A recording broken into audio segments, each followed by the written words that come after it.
Martin struggles with debate. Dude, just have a chat like a normal human being.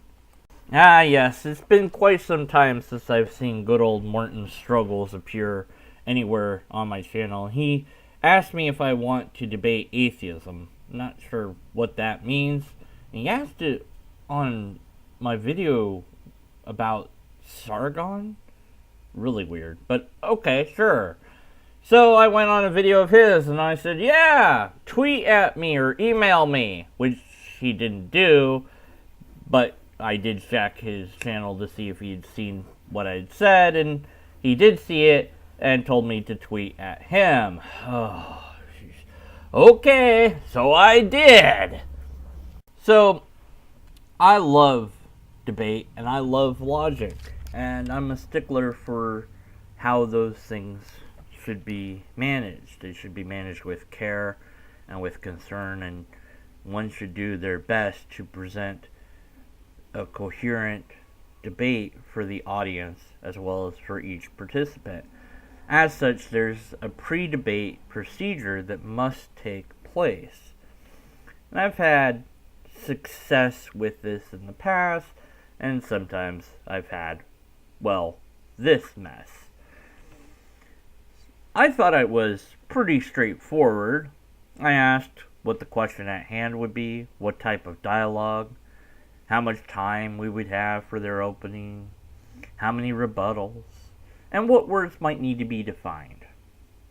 Now, he just wants a chat, and wants to cover a few things. So he wanted to talk about rationality rules, which is already blown over. I'm kind of, it's not a topic that I really, I talked about it already. It's done. Make your own video about it. And God's existence. Okay, so God's existence, that's something we could potentially debate. I didn't want to do a chat because chat's not really a type of dialogue, but I'd assumed that he knew the types of dialogue. So yeah. Anyways, so how about these questions as a framework? So I offer a few. Does Yahweh exist in anything other than myth? Does Yahweh and Ashra exist in anything other than the minds of men? How about those? Or something else that you might come up with? No, but see, he has to defend the idea that chat is a dialogue, which it would be categorized as information exchange. The word chat, in and of itself, is not a recognized dialogue within logic. So it's a style of things that we do, perhaps, but it's not a dialogue, not in the sense that I'm talking about, but whatever. So he wanted to start specifically with God and move on specifically to the Trinity, and I realized he had no idea what types of dialogue were, so I gave him that. He says, it's not a formal debate. Formal debates are for university and for sixth forms. Like, they can be, but they're, do, formal debate. I'm not interested in doing a chat.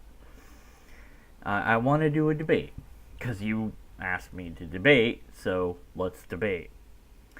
And he said we follow the rules of logic when we exist.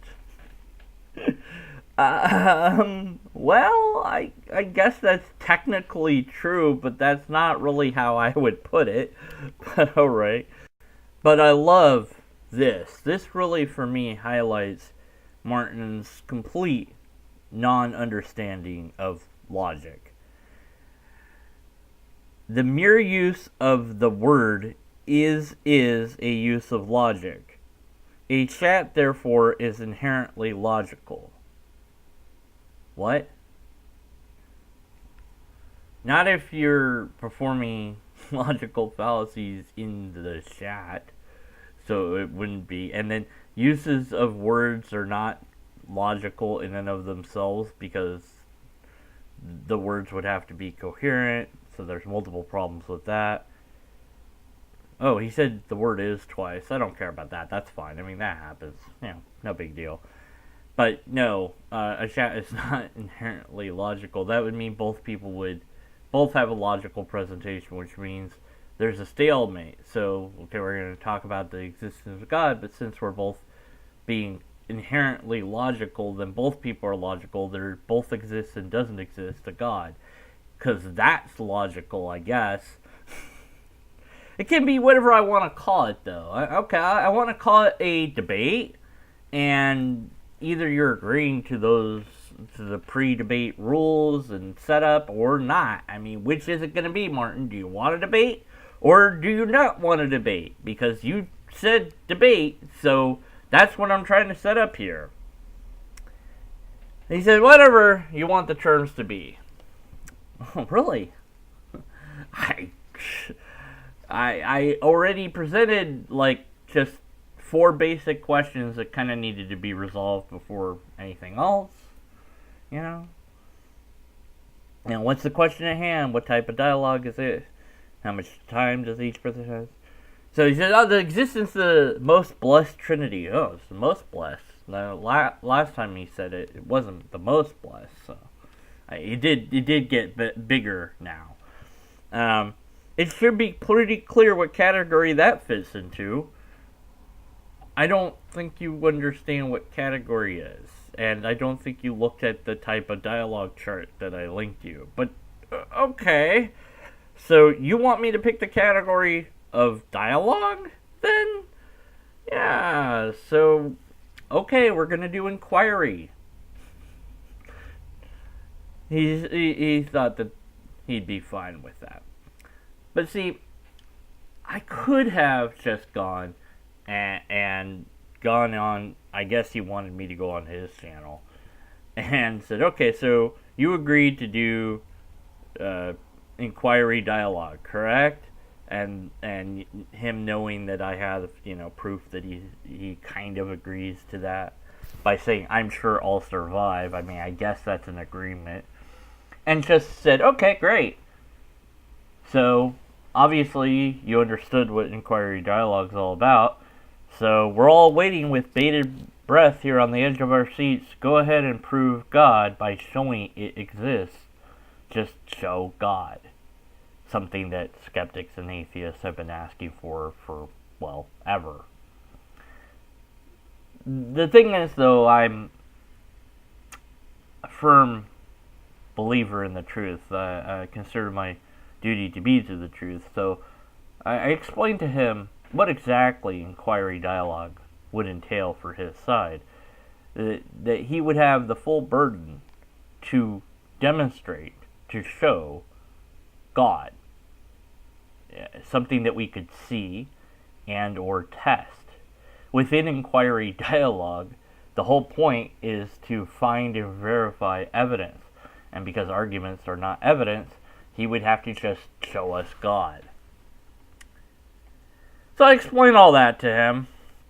And I also, because he seems to be having problems choosing a type of dialogue, I narrow it down to 3 for him.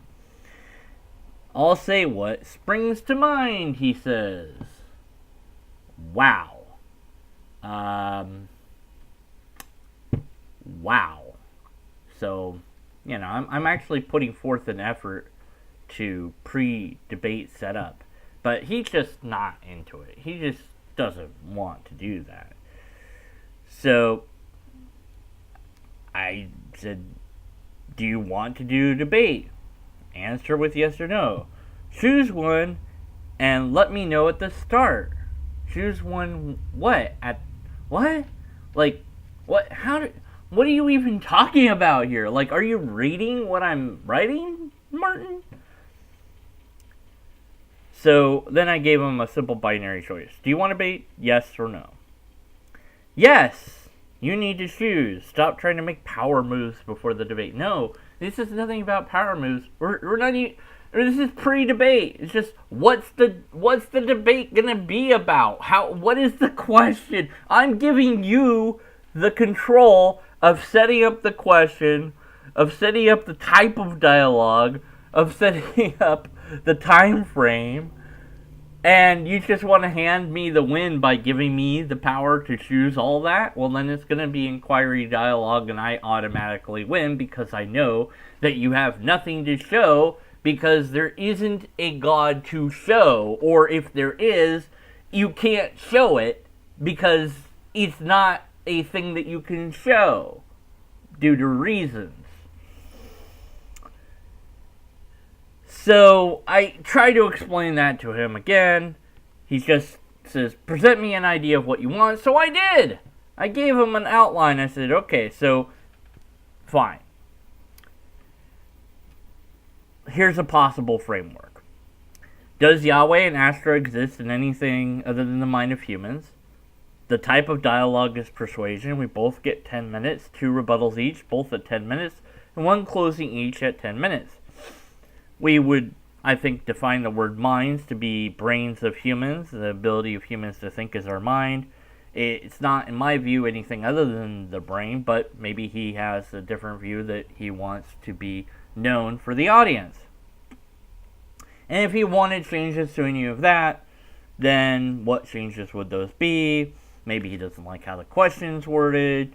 So, how do you want to start this out? Because we're in negotiation now about the pre-debate things. So you can say, well, I kind of want to tweak this word or that word. Okay. He says, dude, just have a chat like a normal human being. Because normal human beings don't do formal debates, I guess? I mean, I don't know. And besides, I'm offering you a place on a channel bigger, more active than yours. I'm not so sure you're able to bargain. I didn't respond to that bit, but I will now.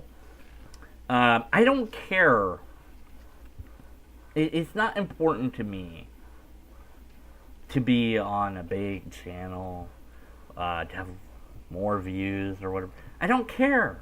All I care about is the arguments and the logic. That's it. That's all I care about. That's my whole thing. I'm not in this to be a YouTuber that's making money on this or anything. I don't want to do any of the things that I would have to do that. I don't care. You have no power over me.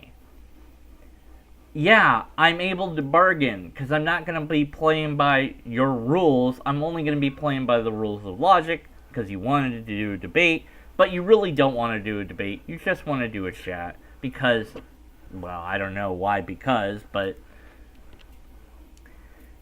So, as I suspected, the answer is no. He doesn't want to debate, and I tried to get him to say no to debate one final time so I could screenshot that and share it with you. Now, obviously, I'm paraphrasing a little bit here of the chat that we had in direct messages on Twitter. I'm not sure that it would be appropriate to share the whole thing with you guys, gals, and robots. So if Martin hears this and gets irritated and wants to put out what I said or whatever, I'm going to give him permission in full to do that, to copy and paste everything that was said in chat and cover it however he so desires to talk about it on his channel if he wants to do that. So as long as it's just about this discussion on the debate. Although the only other thing I have from Martin was a hangout from ages ago, well, a year ago, where I first dealt with him on the Lady of Fatima, which is bullshit. Lady of Fatima was his proof of a miracle, and the Lady of Fatima was absolutely nothing. It's a big, giant nothing sandwich. Like all the so-called proofs of miracles that Catholics and some Christians point to, they're just complete non-anything. They're stories that haven't been confirmed, they can't be tested, and they're rather mundane. I'm not interested in doing a chat with Martin. I was interested in doing a debate, which is what he had asked for. But he's not really interested in doing a debate. Because, well, again, I don't know. I have my suspicions of why he might not want to debate me, or perhaps anyone for that matter. But you know what, Martin? Offer's still on the table if you want to go back through the DM here and actually read how to do the pre-debate setup and answer some of those questions and figure out what the bleep it is that the question that frames the entire debate would be, then great. I'll let you have a lot of those things in your control. Like, what would the question be? That's up to you. Now, if it's framed in an unfair way, then yeah, we got to negotiate that. But I'm assuming that you wouldn't be so dishonest as to say, like, you know, to put it in a loaded question or something of that nature. But well, assuming before got me into a trouble here because you didn't, know what the bleep I was talking about. I guess even I thought you did. So my bad. What I find interesting about these things is that our chat last time absolutely did nothing. We got nowhere. We convinced no one. It was just a big giant mess. And I blame myself a bit for that because I think I lost my temper, as I sometimes do. But there was a lot of people in there, and they were all just being so nonsensical that it was, just enough already. It wasn't a one-on-one, so it might be better one-on-one, but honestly, I don't want to do chit chat. What's the point in doing information exchange? I already know what information you have to give me. You believe in these things. Wonderful. I don't. You don't have proof for them, but you think you do. I don't think that those things are proof, and here's why. But you don't, I guess, want to hear that or understand that. I don't know. Every theist is a little bit different with how they reason about the unreasonable. Theists believe in a thing that has no evidence for it and has nothing but bad arguments for it, based on a lot of leaps through logical fallacies, through things that they can't possibly hope to know, but they believe them very sincerely. It's everything else in the world, everything else that we know about, has empirical evidence or a repeatable test that we can perform on it. But God doesn't. Now, the other thing that doesn't have a repeatable test or empirical evidence is objects that exist in our minds. Letters, numbers, musical notes. Those exist in our minds, and that's where they belong. That's where they live. Yes, you can write them down, but you're not writing down the letter A. You're writing down the symbol that corresponds to the letter A. The letter A is not like a metaphysical thing that exists out there in the universe. If minds stopped existing, the letter A would no longer exist in that sense. Now, there are some that insist that the letter A and things like that do exist in a metaphysical sense, but you'd have to demonstrate that that's true. Just asserting it's not enough. So God seems to be in the category of objects of the mind, but with other objects of the mind, you can at least demonstrate that they're logical, that they have a logical underpinning to them. But with God, you can't, because God is subject to the whim of the person or persons that believe in it. What is God? Depends who you ask. What makes a thing God? Depends on who you ask. What attributes must God have? Depends who you ask. How do you know anything about God? It depends on who you ask. But most, I would dare say all gods, rely on written word and observations of a few or one observations which are not recordable by any other mechanism than the human mind, and personal experiences that may or may not be something that other people can feel. They're stories. That's it. God is a story that we've told ourselves and each other. And it's a nice story sometimes, but that doesn't make it true. If everything else is verifiable, yet this thing isn't, then that should be the end of that. But theists have constructed all sorts of ways to pretend that it is verifiable, or to make excuses for why it isn't verifiable. I think the best argument for at least the God of the Bible would be, if there was evidence of God, then it wouldn't be the God of the Bible. There's no evidence of God, therefore it's the God of the Bible. This is a decent argument. Of course, it also relies on the Bible being accurate, and there's no reason to think that that's the case either. Martin struggles with debate. Still, after a year. I'm not surprised. Who else shall dare challenge the converted man and ultimately say, never mind, I just want to chat, be a normal human being. Obviously, you haven't seen how many lobsters I have. Yeah, I'm anything but normal. It's boring. Alright. Until next time, we don't have empirical evidence, logically coherent. We don't have anything from Martin. So, we gotta be skeptical. Well, I guess this isn't one of those times where I would say that, really, because we didn't even have a debate, so we didn't even have a chat. I don't know how to end this video, is what I'm saying.